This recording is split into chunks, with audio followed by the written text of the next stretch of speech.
বাংলাদেশ কতটুকু চীনের কাছাকাছি যাচ্ছে সেটা মার্কিন যুক্তরাষ্ট্রের জন্য যথেষ্ট চিন্তার বিষয়, এবং সেই সাথে তো ভারতেরও একটা বড় রকমের চিন্তার জায়গা থাকে। ইলেকশনের পরে মিয়ানমারের যিনি চিফ জেনারেল মিন অংলাইন ভারতেও গেছেন, চীনেও গেছেন, এবং দুই দেশেই তিনি রেড কার্পেট পেয়েছেন। ফলে এখন যেটা দেখা যাচ্ছে যে মিন অংলাইন ইলেকশনের পরে আগের চেয়ে অনেক বেশি কনফিডেন্ট। আমরা প্রায়ই দেখি যে ভারতীয় গণমাধ্যমে বাংলাদেশকে যেভাবে উপস্থাপন করা হয় সেটা অত্যন্ত হতাশাব্যঞ্জক। বাংলাদেশ এবং ভারতের মধ্যে যে নন ট্যারিফ ব্যারিয়ার্স গুলি এখনো কিন্তু খুব অনেক বড়, এবং পলিটিক্যাল মিসট্রাস্টের জায়গাটাও যথেষ্ট আছে। সুতরাং সেইগুলিও ইম্পর্টেন্ট ফ্যাক্টর যখন ব্রিক্সকে আপনি একটা সংগঠন হিসেবে দেখবেন, যেখানে ভারত একটা ইম্পর্টেন্ট ফ্যাক্টর। রাখাইনে একটা বড় রকমের অনেকেই বলছেন দুর্ভিক্ষের মতো সিচুয়েশন আছে। অর্থাৎ একটা প্যারাসিটামল ওষুধের দাম আপনার একটা বুলেটের চেয়ে বেশি। তো সুতরাং হিউম্যানিটেরিয়ান সিচুয়েশন এটার জন্য মূলত দায়ী কিন্তু আরাকান আর্মি এবং তাতমাদই। টেকনোলজি নিয়ে কিন্তু এক ধরনের বড় রকমের জিওপলিটিক্স তৈরি হয়েছে। অর্থাৎ আপনি কোন দেশ থেকে কিনছেন, কি পারপাসে কিনছেন, এগুলি নিয়ে বড় রকমের চিন্তা ভাবনা কিন্তু বিভিন্ন দেশের মধ্যে থাকে। বাংলাদেশের সাথে যে চীনের সম্পর্ক বা ভারতের সম্পর্ক, এগুলি প্রত্যেকটাই প্র্যাগম্যাটিক, এবং ওয়াশিংটন এবং বেইজিং দুই শহরই খুব ভালো করে জানেন যে বাংলাদেশের সর্বোচ্চ ক্ষমতা আসলে কতটুকু।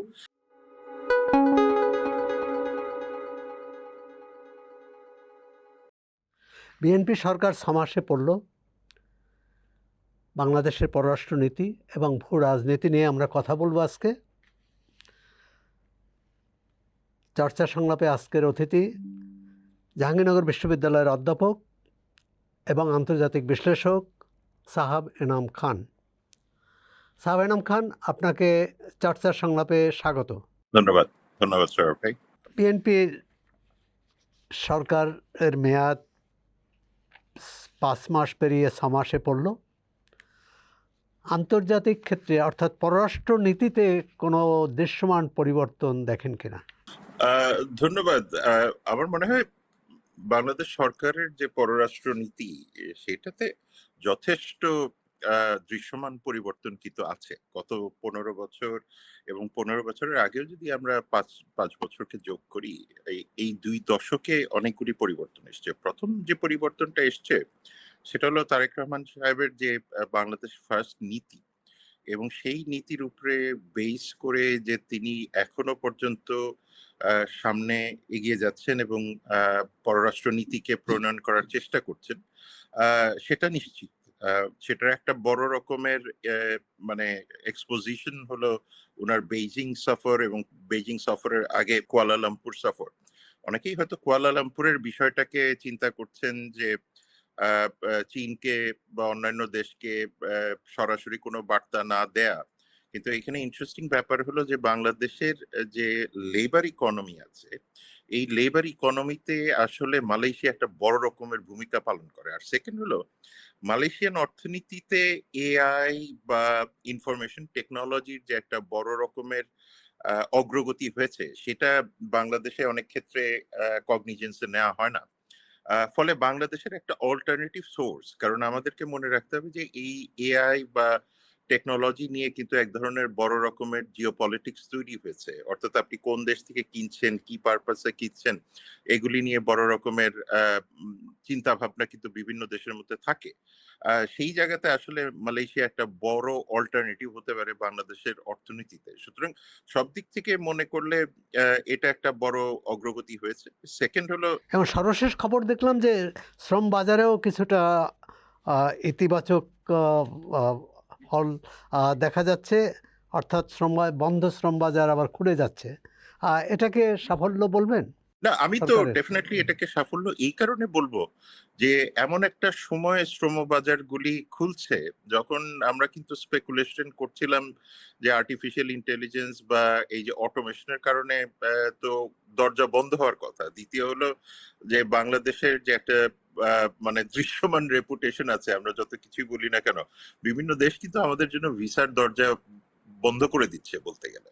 সুতরাং সেই রকম জায়গায় বাংলাদেশের লেবার অর্থনীতিতে একটা ইতিবাচক পরিবর্তন আসা, এটা নিশ্চিতভাবেই তারেক রহমান বলেন বা বাংলাদেশের ব্যুরোক্রেসি বলেন, সেটা সাফল্য হিসেবেই পর্যালোচনা করা প্রয়োজন। এবং আমি মনে করি যে ইন্টারনাল যে আপনার এজেন্সিগুলি আছে যারা এই ধরনের লেবার মার্কেটের সাথে জড়িত, সেখানেও এক ধরনের পরিবর্তনের আভাস কিন্তু পাওয়া যাচ্ছে। সুতরাং সেই জায়গাতে শুধুমাত্র যে পররাষ্ট্র নীতির সাফল্য এখানে না, অভ্যন্তরীণ ভাবে যে শ্রমিক বিদেশে যাওয়ার ব্যাপারে যে একটা মানে অগোছালো একটা ব্যাপার ছিল, অর্থাৎ ইল্লিগাল মাইগ্রেশন বলেন, ইল্লিগাল, সেই জায়গাতেও আমার মনে হয় সরকার কিছুটা হলেও লাগাম টানতে পেরেছে বলে। আপনার এই যে এজেন্ট বলেন বা বিভিন্নভাবে আমরা যে বিদেশে যাচ্ছি, লেবাররা যাচ্ছেন আনঅফিসিয়ালি, আনডকুমেন্টেড ভাবে, সেই জায়গাতে এক ধরনের স্বচ্ছতার এখনো পর্যন্ত আমরা আভাসটা পাচ্ছি। সুতরাং সেই জায়গাতে আমি মনে করি একটা।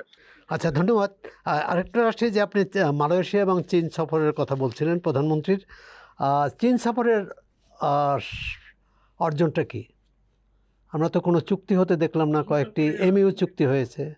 আমার কাছে যেটা মনে হয় যে প্রথম যেটা সাফল্য সেটা হলো যে দেখেন, মার্কিন যুক্তরাষ্ট্রের একটা ইন্টারেস্ট চীনকে ঘিরে আছে এবং বাংলাদেশ কতটুকু চীনের কাছাকাছি যাচ্ছে সেটা মার্কিন যুক্তরাষ্ট্রের জন্য যথেষ্ট চিন্তার বিষয়। এবং সেই সাথে তো ভারতেরও একটা বড় রকমের চিন্তার জায়গা থাকে। সুতরাং সেই জায়গাতে আমি মনে করি এই মিথটাকে তারেক রহমান ভাঙতে পেরেছেন। দ্বিতীয় যে বিষয়টা থাকে সেইখানে পানির ব্যাপারেও কিছুটা আলোচনা হয়েছে, কিন্তু বাংলাদেশের অর্থনীতিতে যে আপনার সাপ্লাই চেইনের যে বিষয়টা থাকে এটা কিন্তু আননোটিস যাচ্ছে। এই সাপ্লাই চেইনকে আরো বেগবান করার জন্য এক ধরনের চিন্তা ভাবনা দুই দেশের মধ্যে এসছে।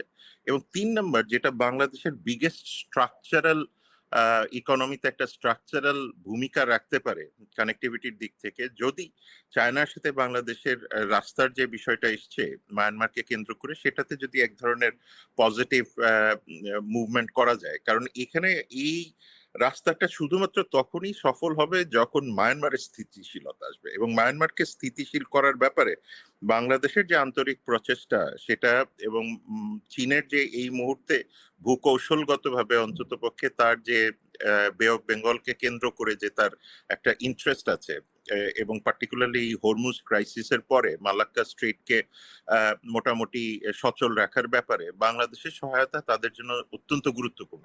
সুতরাং এই জায়গাতে দুই দেশের একটা আসলে মিউচুয়াল ইন্টারেস্টের জায়গা আছে। সুতরাং সেই কিন্তু জায়গাতে সেটা তো দীর্ঘমেয়াদী, মানে সেটা জি, নিশ্চিত অদূর নিশ্চিত ভবিষ্যতে তো হওয়ার সম্ভাবনা নেই।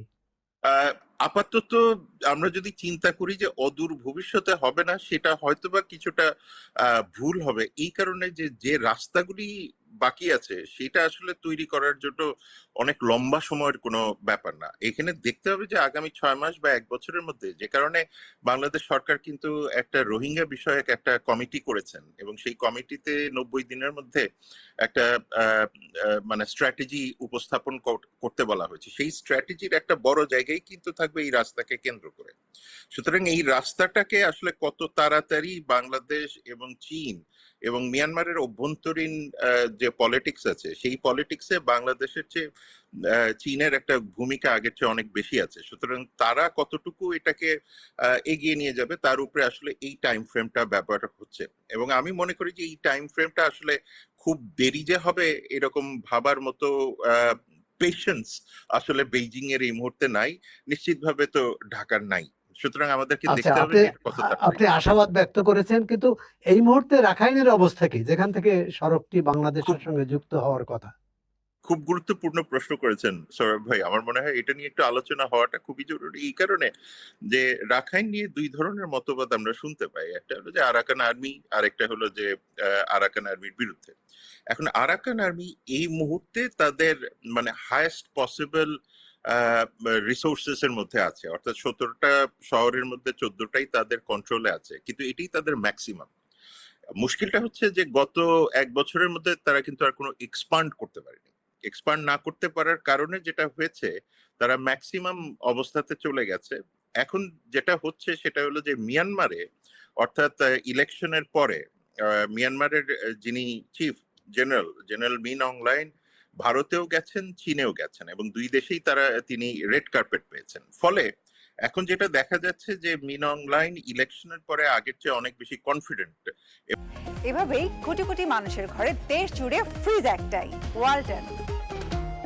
এবং এই কনফিডেন্ট হওয়ার ফলে এক ধরনের মিলিটারি রিটালিয়েশন আসাটা খুব স্বাভাবিক। এখন রাখাইনে আরাকান আর্মির জন্য দুটো অপশন আছে। একটা হলো যে ফুল ফ্লেজেড কনফ্লিক্টে যাওয়া তাতমাদর সাথে, সেটা আমার মনে হয় না খুব একটা বিচক্ষণ কোনো আইডিয়া হবে, কারণ এখানে বাংলাদেশ ইনভলভড আছে, চীন ইনভলভড আছে, ভারত ইনভলভড আছে, এবং সেই সাথে আরেকটা বিষয় থাকে যে তারা হয়তো বা নর্দার্ন রাখাইনে চলে আসতে পারে। সুতরাং নর্দার্ন রাখাইনে হয়তো তাদেরকে স্থিতি করার জন্য এক ধরনের প্রচেষ্টা চীন, মিয়ানমার করে থাকবে। সুতরাং সেই জায়গা থেকেও দেখলে আরাকান আর্মির যে এখন সাস্টেইন করাটাই মূল চ্যালেঞ্জ, এবং এই সাস্টেইন করার ক্ষেত্রে আমার মনে হয় যে বড় রকমের একটা রিটালিয়েশন তাতমাদের কাছ থেকে আসবে, এবং সেই রিটালিয়েশনের দুটা ফল এফেক্ট হতে পারে। একটা হলো আরো বেশি ডিসপ্লেসমেন্ট বাংলাদেশের দিকে আসা, আরেকটা হলো যে আরাকান আর্মির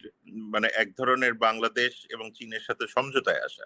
এবং আমি মনে করি এই সমঝোতার পথটাই আরাকান আর্মির জন্য এই মুহূর্তে সবচেয়ে বেস্ট পসিবল পথ, এবং সেটাই হয়তোবা ভবিষ্যতে হতে যাচ্ছে।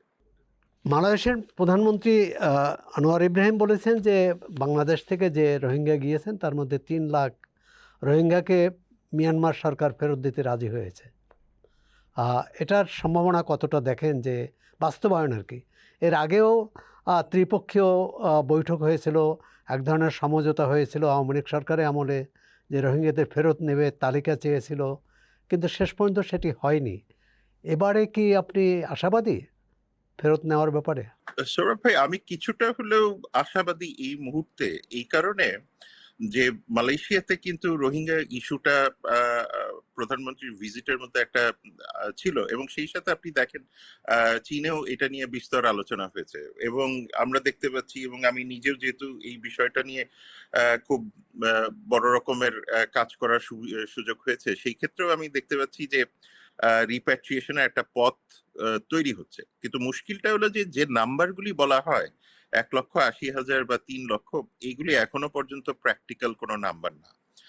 প্রথম কথা হলো যে আরাকান আর্মি এখনো একটা ইম্পর্টেন্ট ফ্যাক্টর, এবং আরাকান আর্মি কতটুকু ছাড় দিবে এবং আরাকান আর্মি কতটুকু কম্প্রোমাইজে আসবে সেইটার উপরে ডিপেন্ড করে আসলে কত নাম্বার আমরা পাঠাতে পারবো। আবার কোথায় যাবে, কোথায় তারা আশ্রয় পাবে, থাকার জায়গা পাবে, জীবন জীবিকার প্রশ্ন আছে, এগুলো মানে একটা প্যাকেজ হতে হবে, তাই তো? Absolutely, absolutely. সে কারণে আমরা এই 3 লাখ 5 লাখ যে নাম্বারগুলি বলি না কেন, এগুলি হয়তো পপুলিস্ট কিছু কথাবার্তা আমরা প্রায় শুনি। একবার তো বলেছে 1,80,000 নিয়ে যাবে বা ইয়ে। প্র্যাকটিক্যাল না। প্র্যাকটিক্যালি যেটা সেটা হলো যে আসলে আরাকান আর্মির সাথে এবং তাতমাদের সাথে এবং চীনের সাথে আমরা কতটুকু নেগোসিয়েশনে যেতে পারবো, এটা ফেজ বাই ফেজ হবে। আপনি যে কথাটা বললেন, না হয় নিল, তারা থাকবেনটা কোথায়? সুতরাং তাদের যে ল্যান্ড রাইটটা, এই জায়গাতে একটা নেগোসিয়েশনের ইস্যু আছে, এমপ্লয়মেন্টের একটা ইস্যু আছে, হয়তোবা সিটিজেনশিপের বিষয়টা বাংলাদেশ বা চীন বা থাইল্যান্ড বা আপনার ভারত খুব বেশি কিছু করতে পারবে না ইন্টারনাল পলিটিক্স এর কারণে, কিন্তু নিশ্চিতভাবে ল্যান্ড রাইট, অর্থাৎ তার যে ভিটে বাড়ি ছিল, তার যে কর্মক্ষমতার জায়গাগুলি ছিল, সেইগুলিকে ফিরিয়ে দেওয়া। এবং আমি মনে করি যে আপনি যেটা বললেন যে একটা সমন্বিত প্যাকেজ, এবং এই সমন্বিত প্যাকেজের মধ্যে তার ল্যান্ড রাইট, তার থাকার জায়গা, এবং সেই সাথে তার ফিরে গিয়ে কাজ করার জীবিকা। একটা ফ্রিডম। আপনাকে এখানে একটা তথ্য না দিলেই না, সেটা আমার মনে হয় সৌরভ ভাই খুব কাজে দিবে আমাদের অডিয়েন্সদের জন্য। যেমন ধরেন এই মুহূর্তে রাখাইনে একটা বড় রকমের অনেকেই বলছেন দুর্ভিক্ষের মতো সিচুয়েশন আছে। অর্থাৎ একটা প্যারাসিটামল ওষুধের দাম আপনার একটা বুলেটের চেয়ে বেশি। তো সুতরাং হিউম্যানিটেরিয়ান সিচুয়েশন, এটার জন্য মূলত দায়ী কিন্তু আরাকান আর্মি এবং তাতমাদই। অর্থাৎ যারা রোহিঙ্গা ছিলেন তারাই কিন্তু এই এগ্রিকালচার, আপনার জেলে বা এই যে প্রোডাকশনের কাজগুলি, মেকানিকের কাজগুলি, এগুলি সব এই আরাকানরাই মানে রোহিঙ্গারাই করতেন। এখন ওনাদেরকে যখন সরিয়ে দেওয়া হলো, সরিয়ে দেওয়ার ফলে কিন্তু একটা লেবার শর্টেজ হয়ে গেছে, এবং লেবার শর্টেজ হওয়ার কারণেই আজকে তাদের এই অবস্থা। এখন আরাকান আর্মি যত তাড়াতাড়ি এই বিষয়টা বোঝে, তাতমাদও যতটা তাড়াতাড়ি এটা বোঝে, তাদের নিজেদের সার্ভাইভালের ক্ষেত্রেই মানে রোহিঙ্গাদের তাদেরকে প্রয়োজন হবে। সুতরাং সেই ধরনের একটা চিন্তা ভাবনা কিছুটা হলেও আমি দেখতে পাচ্ছি, যদিও এটা খুব প্রকট না। সেই জায়গাতে আসলে সরকারের কাজ করা উচিত। আচ্ছা, এখন আসি একটু মার্কিন যুক্তরাষ্ট্রের দক্ষিণ ও মধ্য এশিয়ার বিষয়ক বিশেষ দূত সার্জিও গর ঢাকা সফর করছেন। গতকাল আমাদের পররাষ্ট্রমন্ত্রী ডক্টর খলিলুর রহমানের সাথে তার বৈঠক হয়েছে। দুপক্ষই সম্পর্ককে এগিয়ে নেওয়ার কথা বলেছেন। যুক্তরাষ্ট্রের সাথে আমাদের সম্পর্কের কোনো টানাপোড়েন আছে এই বৈঠকে যে ধরনের আবার দৃঢ় অঙ্গীকার ঘোষণা করতে হলো? আমার মনে হয় যে মার্কিন যুক্তরাষ্ট্রের সাথে খুব বেশি টানাপোড়েন এই মুহূর্তে নাই। বাংলাদেশ যথেষ্ট একটা সুবিধাজনক জায়গায় আছে, কারণ মার্কিন যুক্তরাষ্ট্রের অভ্যন্তরীণ রাজনীতিতে যে টানাপোড়েনটা চলছে এবং সুপ্রিম কোর্টের সাথে ট্যারিফ নিয়ে প্রেসিডেন্ট ডোনাল্ড ট্রাম্পের যে এক ধরনের দূরত্ব তৈরি হয়েছে এবং আমরা যে রেসিপ্রোকাল ট্রেড এগ্রিমেন্ট গুলি করেছি, সেই জায়গাতে আসলে পুরোটাই ডিপেন্ড করছে মার্কিন যুক্তরাষ্ট্রের অভ্যন্তরীণ স্থিতিশীলতার উপর।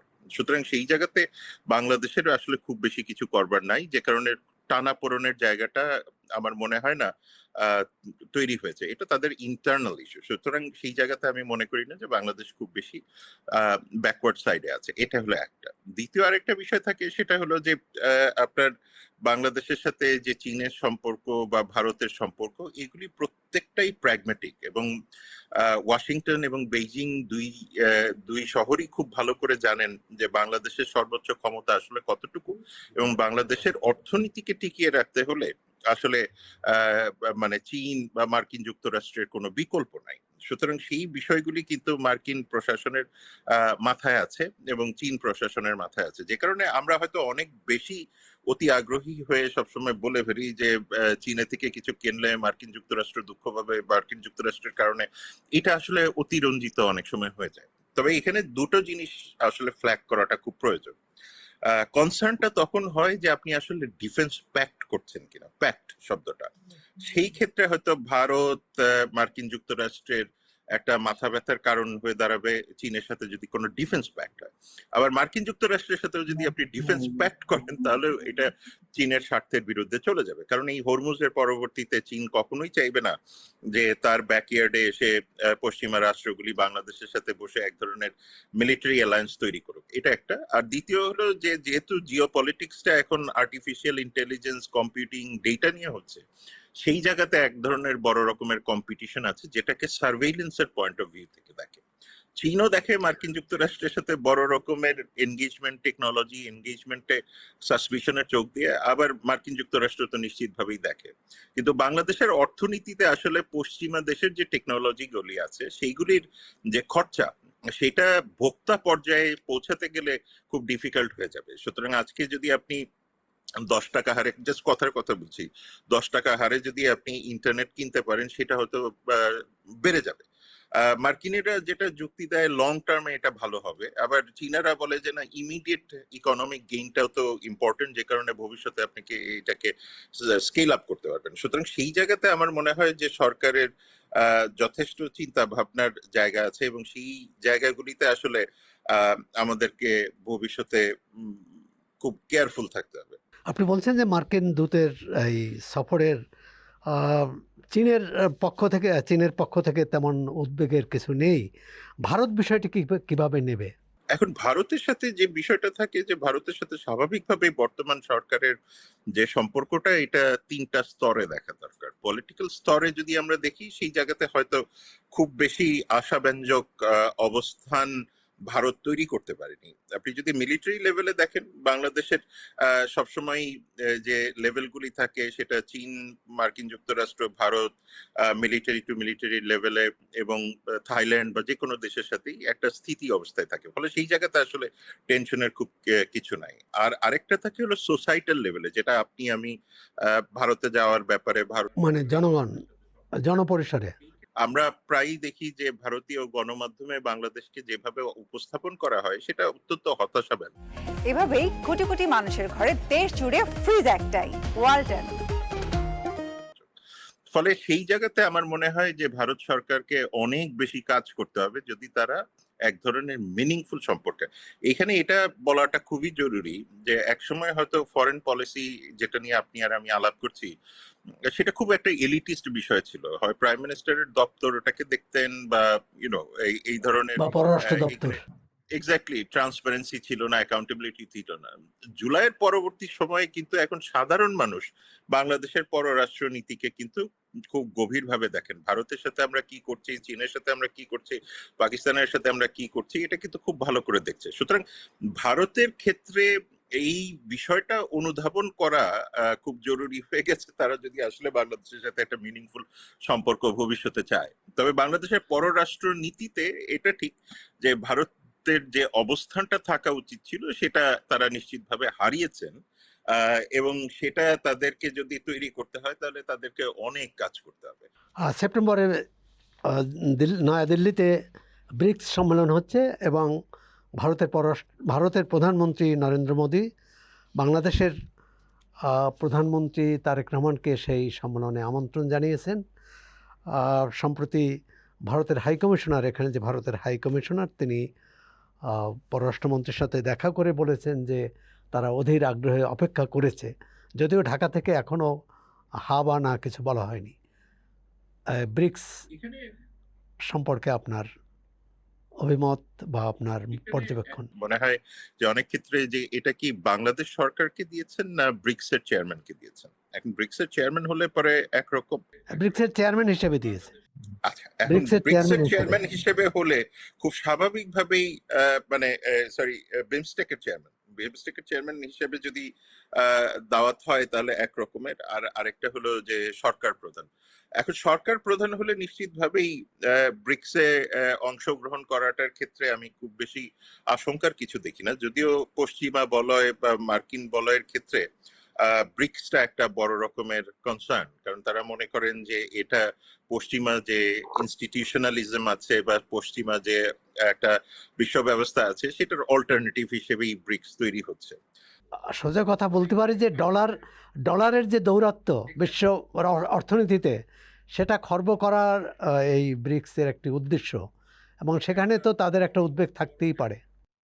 সুতরাং সেই জায়গাতে বাংলাদেশের অংশগ্রহণের ব্যাপারে খুব স্বাভাবিকভাবে পশ্চিমা বিশ্বের এক ধরনের অস্বস্তি তৈরি হতেই পারে, কিন্তু সেটা আমি মনে করি যে আপনার ডিপ্লোমেসি দিয়ে সামলানো সম্ভব। কিন্তু এখানে মুশকিলটা যেটা হচ্ছে যে বাংলাদেশ যে ব্রিক্সে যোগদান করবে সেটার জন্য যথেষ্ট প্রস্তুতি বাংলাদেশের এখনো আছে কিনা।